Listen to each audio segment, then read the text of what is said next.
Hello everyone and welcome back to Let's Play Klonoa Door to Phantomile. In the last part, we went through the entire second vision, and now we're gonna do the same with Vision 3. And we're back in the forest because we kind of saved the Jugpot Kingdom last part. Seriously, that's such a redundant name. And here we actually get some graphical effects I really like. I like the thing with the trees growing, that's pretty cool. They only really do it in this first section, but yeah. Anyway, we got springs and boxes in this section, which are new to the levels. Springs are fairly basic. If you hold down the jump button when they're being pressed down, you'll bounce up higher when you end up launching off of it. And boxes, you need to throw something at them to break. So yeah, and in case we haven't run into them before, enemies that have little masks on them, you have to hit them with an enemy or otherwise beforehand before you can actually pick them up. Are you okay? I can't believe this. You not bad ones. I'm Klonoa from the Wind Village. Here, you're free. Saved. Many thanks. You're welcome. Yippee! Yikes! Me, guard of Gondola. Now, Gondola work. Wow, thanks a lot. Ah! That annoying brat again? That leaves me no choice. Okay, guys, make sure to hide the key to the door well. Don't just stand there! Ahead, long trip. Watch out. Yeah, thanks.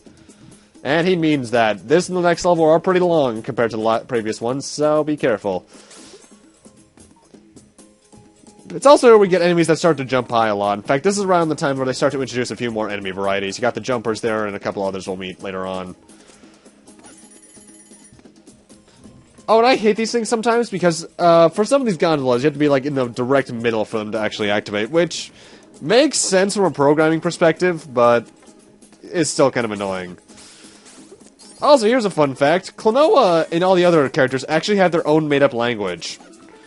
Not, like, as a whole unit, but each individual one. I think you can find out what means what, I believe, on the wiki, but I'm not entirely sure about that. All I know for a fact is that Manya, when Klonoa gets hit, means ouch! Also, that guard we just freed has a script change in the remake. Like with the previous guy who said Cheech Kupa, he says Pont Scoopy. What the hell? I mean, I'm used to made-up words. I mean, I play Artanelico, but still, that's just strange. Also, we got these dragonfly enemies here, which don't look anything like dragonflies and instead look like flying spiders, which is a terrifying thought.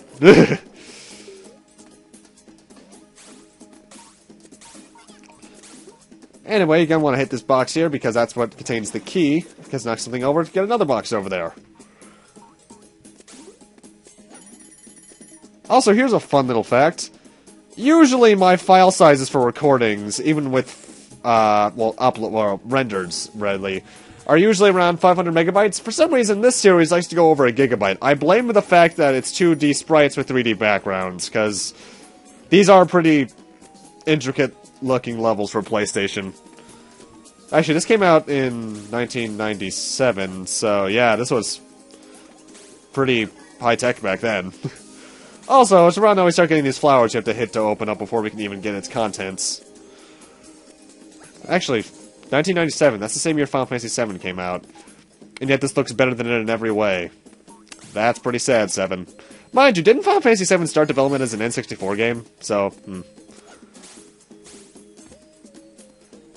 Oh boy, I love this section. This is pretty much one of the most not copy-paste, but one of the most repetitive sections in the level. Why? We have to constantly throw enemies at things, which, mind you, is kind of the theme of the game, but you know what I mean.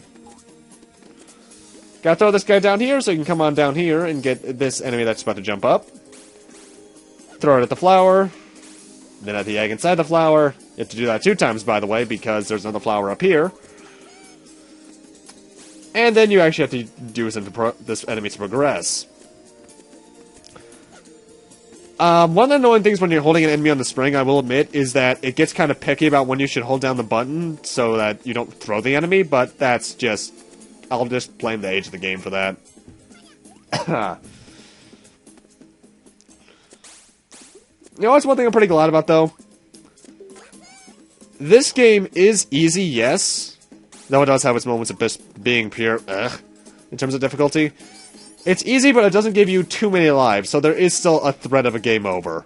And I forget what kind of game over game this is. I forget if it's one that sends you back to the title screen or not. Because if it is, I am screwed because, you know, I don't really have a save.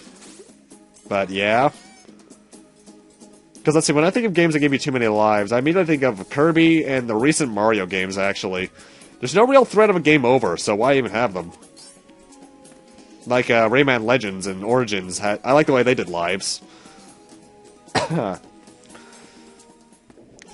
And this section reminds me a lot of some other game that I can't recall off the top of my head. You pretty much just have to avoid the Gordos. I know that's not what they're actually called, heck, every enemy probably has its own name. I just call them whatever the hell they look like to me, but that's just me. Yeah.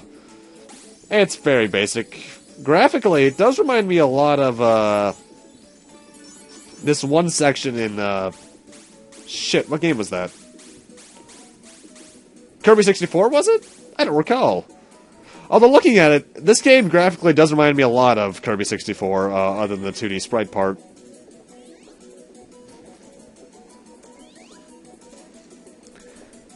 Interesting. Actually, that's one thing I'll give the N64. The N64, while its storage medium wasn't as good as the PlayStation's due to, you know, cartridges being smaller than discs, it had better looking 3D models and better animations in general than the PlayStation did. Because if you look at, say, Mario 64 compared to Resident Evil, which came out in the same year, I believe, you can tell there's a definite improvement for the N64. Mind you, Nintendo just knew what they were doing, considering they made their own system like that, whereas most games on the PlayStation are just downright third-party. Nintendo at least had quite a few first-party titles. That's probably just me thinking outside of a weird box, though. Also, be careful up here. When you have to go down to the right here to get onto that little platform down there again, you can overshoot this platform and cause yourself to fall into the bottomless pit. I know, it happened to me during a test playthrough. And yeah, I actually am doing test playthroughs for these levels just so I can figure out where all the prisoners are, because I don't remember that. Oh, come on. There you go. Whoa, the sound effect got cut off there. Odd. Anyway, once you're here, you're pretty much done the level. There's not much left to it. Though I'm not looking forward to the thing in the background, because that's the next level. Yeah, that's actually pretty cool. I like how they do that. They show the next level off there. It's a dead end, Klonoa. Oops. Huh? Oh, hey, another one. You. Yippee! Don't worry. That only four-luck reading. Oh, I see. Yippee! We want to go to Granny's place. What? You're after Granny too? No, not us! Good. Phew. Granny's house taken over. Kicked out we were. Grr. Taken over? We were too late. No, maybe not yet. Are you going? Dangerous it is. Yahoo!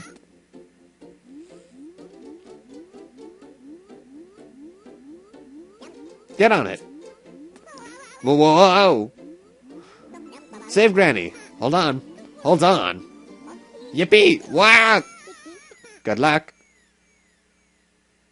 Well, that was a thing. So you can tell they're trying to be slapstick for the kids, but it just doesn't seem to come off right. Mind you, then again, the age of the game and the fact that, you know, we're not kids. Also, little fact, the more prisoners are saved, the longer that little beaten level thing gets. That's one of the bigger rewards for doing it.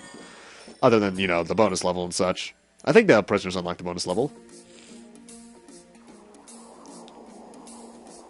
Dynamic entry. Ugh, where are we? In one of my least favorite, but at the same time favorite levels in the game, actually. We also get another new enemy type here, the bomb pigs. Pick them up and they become a bomb that you can throw, and they will slowly explode. They'll explode on their own anyway, eventually. But the big difference is the timer that they get. If you leave them alone, they'll blow up a lot faster. Same with if they're in your hands. If you throw them, they have a much larger fuse. Now the thing is, right here is technically, I think, the third to last room, but we can only come in here to get a key for later. This place is pretty much just a gigantic U-turn once you get down to it. Though I love the design of this area. Because as I mentioned in the last level, we're in that thing that we saw at the end of the last level. So that's pretty cool.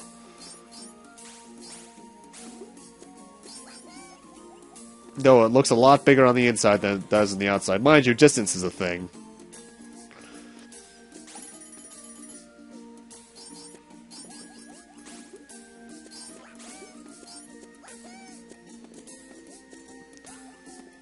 You know, one of the things that kind of bothers me about this game is actually something that is very similar to Sonic Unleashed. Depending on the action Klonoa does, he obviously has a little soundbite that he plays. Like when he does the double jump, he goes, "Wahoo!" and such. I kind of wish they had more than one version of those soundbites, because hearing the same "Wahoo" soundbite over and over again gets kind of tedious and grating. Kind of like Sonic Unleashed when you boost, he only really has two soundbites, which are "Woo! Woo! Go!" And that just gets repetitive. That was a horrible Jason Griffith impression, and I don't care about doing impressions, honestly. Other than my Bane, because my Bane is decent. There's an egg there, but we'll be back here to get it later. And I almost forget about this egg. Now the thing is, that egg contains a prisoner, but do not throw at it from this side. Wait until you're on the other side, because otherwise you'll pretty much get unavoidable damage. Door shut, check. Door locked, check.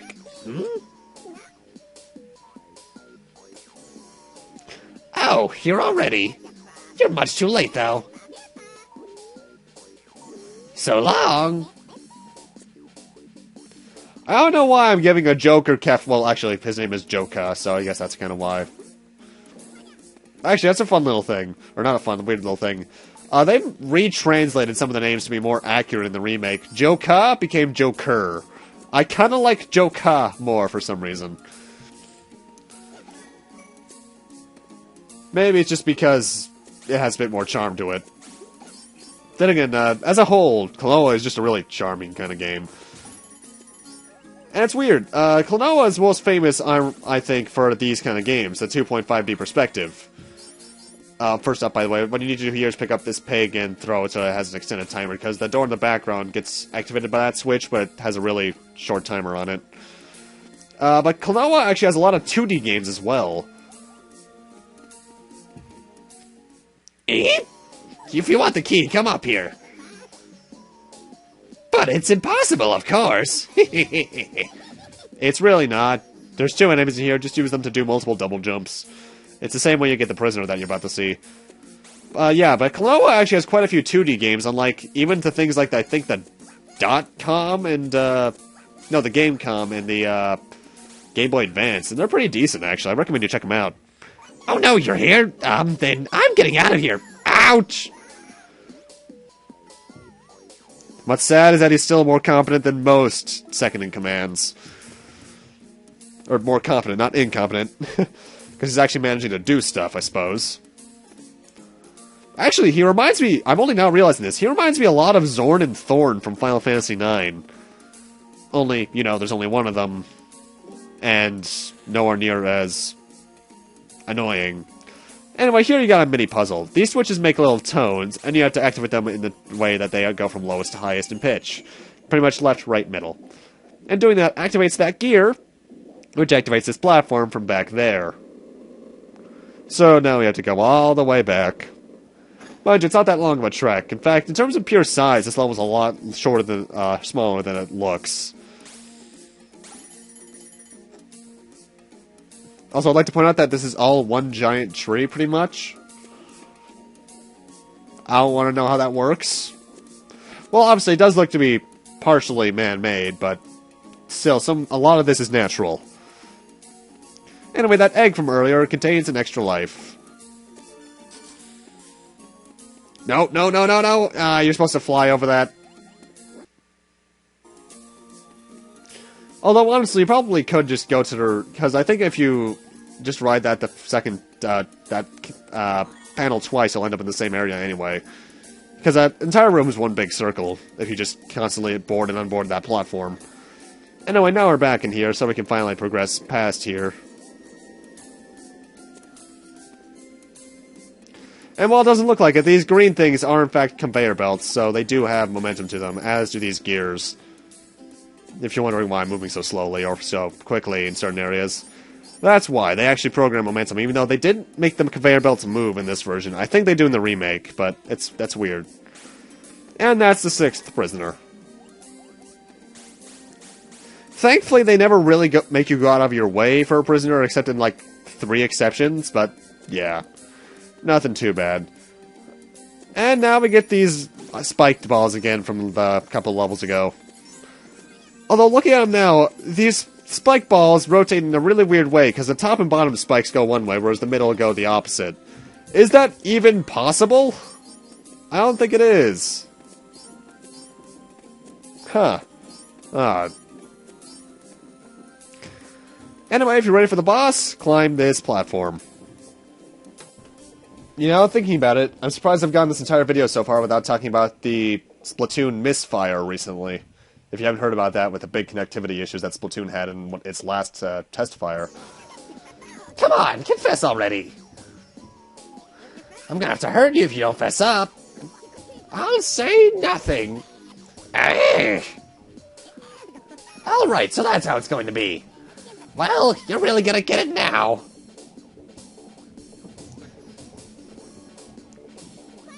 Stop, Joka! What do you mean, stop? You nasty little pests! I'll take care of all of you at once. Hurt them, Gilgabomb. Ta-ta and farewell. Watch out for attacks from above. Thanks for the weakness.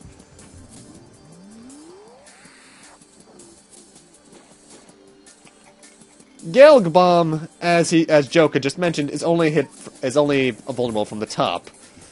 He only has a couple attacks. He likes to walk back and forth. He can shoot a couple of bombs at you, fruit-wise. And he can also jump up in the air, and he has 3 phases, and he gets angrier the farther you go. Takes 6 hits in total. He's a very simple boss. Now, the one thing I want to mention about this game is that all my favorite songs are either A, the first level's theme, or B, the boss themes. They are all amazing, and they don't even fit the rest of the soundtrack. They actually reminded me weirdly of the 0-2 boss theme from Kirby 64 and certain themes in Devil May Cry.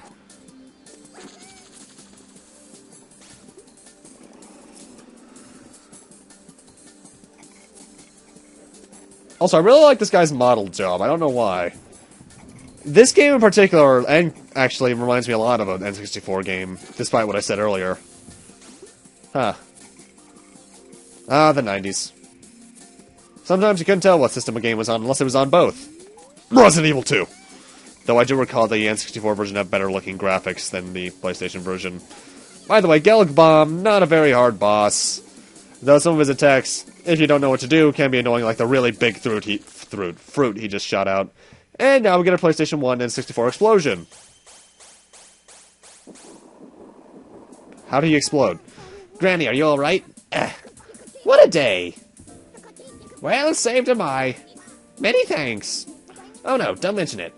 By the way, Granny, Grandpa asked about the moon pendant. Yes, I know. Say no more. Dark Spirit returns. Moon pendant, Diva Lafis, and the dream that creates this world. It's all according to legend. Legend? The dream? Legend says... Moon pendant, Moon Kingdom. Place an offering on Temple of the Sun's pedestals, then path opens. Temple of the Sun. I've heard of it. There's a floating temple in the sky. A temple in the sky? How do we get there? Where is Moon Pendant? Grandpa has it at home. Evildoer's looking for it. Hide it very well. I see, I see. Huh?